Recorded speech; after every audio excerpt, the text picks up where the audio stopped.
అందరికీ వందనాలు, శుభములు. ఈరోజు ఒక ప్రాముఖ్యమైన సంగతి ప్రతి మనిషి జీవితంలో తెలుసుకోవలసిన సంగతి, మానవుడు యాత్రికుడా. అంటే మనిషి అనేవాడు యాత్రికుడా, అంటే ప్రయాణం చేస్తున్నాడు. ఒక ప్రాంతం నుండి ఒక ప్రాంతం ప్రయాణం చేస్తాం. దాన్ని ఏమంటే సంచార జాతులు అంటాడు లోపల. ఒక ప్రాంతం నుండి ఒక ప్రాంతం, ఒక దిక్కు నుంచి ఒక దిక్కు టెంట్, ఒక దిక్కు కొన్ని రోజులు అన్నీ ఏమంటారంటే సంచార జాతులు. ఒక ప్రాంతం నుండి ఒక ప్రాంతం అంటే యావత్ భూమి మీద ఉన్న వాళ్ళందరూ సంచారం చేస్తున్నాడు. అంటే ఒక ప్రాంతం నుండి ఒక ప్రాంతానికి వలస వెళ్ళిపోవాడు అంటాడు. మన సంచార జాతులు అంటాడు. అయితే మనం అనుకుంటున్నాం ఒకే ప్లేస్లో ఉండి ఒకే దిక్కున ఉండి మనం సంచారం చేస్తున్నాం కాబట్టి ఇదే శాశ్వతం అనుకుంటున్నాం. కానీ ఏది మానవుడు ఈ భూమి మీద యాత్రికుడు అంటే ఒక పర్మనెంట్ ప్లేసే మనకి ఏం లేదు. మనం ఒక ప్రాంతం నుండి ఒక ప్రాంతానికి ప్రయాణం చేస్తున్నాం.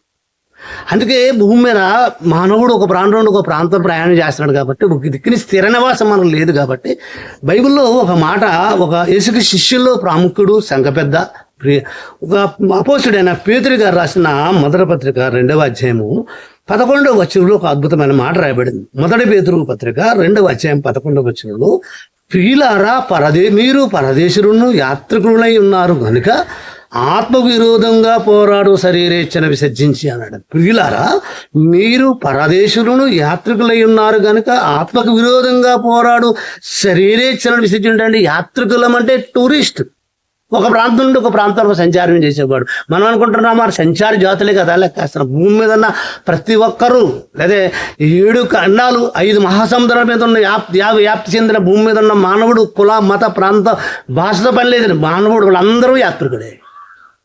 ప్రతి ఒక్కడు టూరిస్టే లెక్క. బైబిల్ చెప్తుంది, ప్రియులారా మొదటి పేతురు 2:11లో, ప్రియులారా మీరు పరదేశులు యాత్రికులై ఉన్నారు కనుక ఆత్మకు విరోధంగా పోరాడు శరీరేచ్ఛలను విసర్జించి. అంటే మనం అందరూ భూమి మీద ఉన్న మానవుడు యాత్రికుడు. అంటే ఒక ప్రాంతం నుండి ఒక ప్రాంతం అలా లెక్కేసుకుంటూ పోతే భూమి మీద ఉన్న మానవుడు అంతా లెక్కేస్తే ఒక ప్రాంతం నుంచి ఒక ప్రాంతం, ఇది నా సెటిలర్స్ అంటున్నాం. మనం ఇంకో మాట ఉపయోగించినాడు, సెటిలర్స్. ఒక ప్రాంతం నుంచి అక్కడ ఉన్నవాడిని ఏమంటాడు, సెటిలర్స్ అంటాడు. అంటే యావత్ భూమి మనం ఇండియాకి లెక్కేస్తే ఇండియాలో ఎన్నో కులాలు ఉన్నాయి, మతాలు ఉన్నాయి, ఎన్నో ఖండాలు ఉన్నాయి, దేశాలు ఉన్నాయి. ఇండియాలో ఆ దేశం ఎన్నో రాష్ట్రాలు ఉన్నాయి, జిల్లాలు ఉన్నాయి. భూమి మీద మానవుడు అందరూ, ముఖ్యంగా ఇండియా వాడు కాదు, మధ్యాసియా నుంచి మనం ఇండియాకి వచ్చాం. మలబారత నుంచి ఇండియాకు ప్రాంతానికి వచ్చాం. ఎక్కడ వచ్చాడంటే మధ్యాసిని. అలా అలా అలా ఎక్కడ పోతే మనం ఎక్కడ నుండి వచ్చాడంటే పరలోకం నుండి, తండ్రి నుండి, దేవుళ్ళ నుండి, ఆదాము నుండి భూమి మీద మానవుడు విస్తరించుకుంటూ వస్తున్నాడు.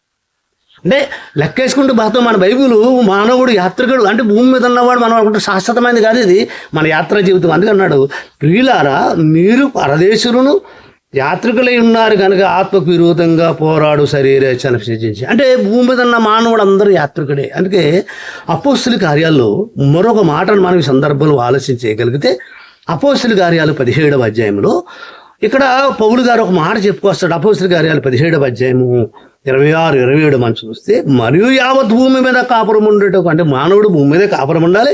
ఉండేటకు ఒకరి నుండి ప్రతి జాతి మనుషులను, ఒక్కడంటే ఆదాము నుండి ప్రతి జాతి మనుషులను సృష్టించి వారు ఒకవేళ దేవుణ్ణి తడులాడి కనుగొందురేమని తన్ను వెతికి నిమిత్తము నిర్ణయ కాలంలో నివాస స్థలం యొక్క పులి మేరలను ఏర్పరిచాడంటే మనవుడు ఏమంటున్నాడు, ఆయన ఒకరి నుండి, ఒక్కడంటే ఆదాము నుండి అవ్వ నుండి యావత్ భూమి మీద ఉన్న వాళ్ళందరూ, ఆదాము నుండి అవ్వ నుంచి భూమి మీదకి వచ్చారు. నాహవ కాలంలో జలప్రాయంలో నాహవ కుటుంబం ఒకటే మిగిలింది, 8 మంది.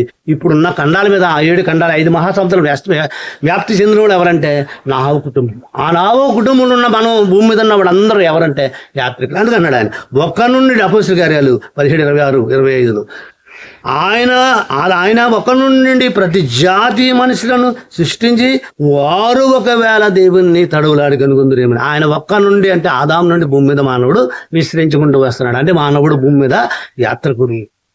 పర్మనెంట్ అనేది మనకు ఎక్కడ లేదు. ఎందుకంటే మనం అందరూ యాత్రికులు. ఎక్కడి నుండి వచ్చాడంటే పరలోకం నుండి భూమి మీదకి వచ్చాం.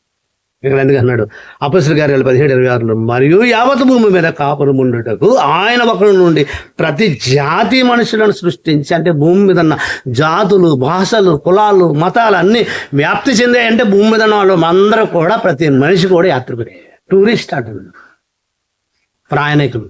ఎందుకు వచ్చాడు ఈ భూమి మీద కంటే ఇక్కడ కారణం చెప్తాడు. వారు ఒకవేళ ఈ యాత్ర జీవితంలో మనం ఉన్నాం, మనకి సంచార జీవితంలో ఉన్నాం, మనకి వారు ఒకవేళ దేవుణ్ణి తడువులాడి కనుకుంటారేమో. దేవుడు ఒకడు ఉన్నాడు, శాశ్వతమైన లోకం ఒకటి ఉంది, పర్మనెంట్ ఒక అడ్రస్ ఒకటి ఉంది, శాశ్వతమైన లోకం ఉంది.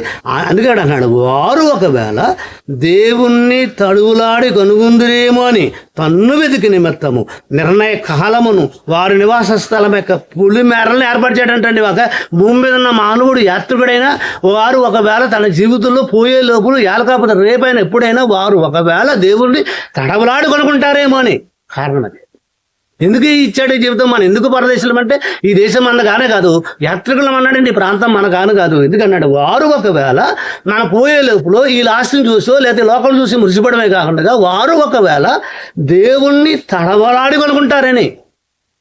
ఇది భూమి మీద ఉన్న మానవుడు మర్చిపోయి ఒకడికొకడు మధ్య పచ్చగడ్డ బొగ్గమనే పరిస్థితికి ఒకడినొకడు కొట్టుకుంటూ మారణం దేవుడి పేరు మారణం చేసుకుంటున్నాడు. కానీ ఇక్కడ అన్నాడు వారు ఒకవేళ దేవుణ్ణి తడవలాడి కొనుక్కుంటారు. యాత్ర జీవితంలో ఉన్న మనం దేవుడు ఒకడు ఉన్నాడు, పరలోకం ఒకటి ఉంది, ఏలకపోతే రేపు పరలోకం చేరాలి, ఆ పరలోకం చేరాలి, యేసుక్రీస్తు శరణ్యం. మన యాత్ర జీవితం ముగించుకునే ముందు మనం ఇది తెలుసుకుంటే మన జీవితం ధన్యం. లేదండి ఇది అలాగే చెప్పుకుంటారు, మన పని మనదే అనుకుంటే మాత్రం మన జీవితం అగమ్యయోగ వచ్చిన బూడిదలో పోసిన పండేని మన భక్తి జీవితం. దేవుడు ఈ మాటలు దీవించిన గాక.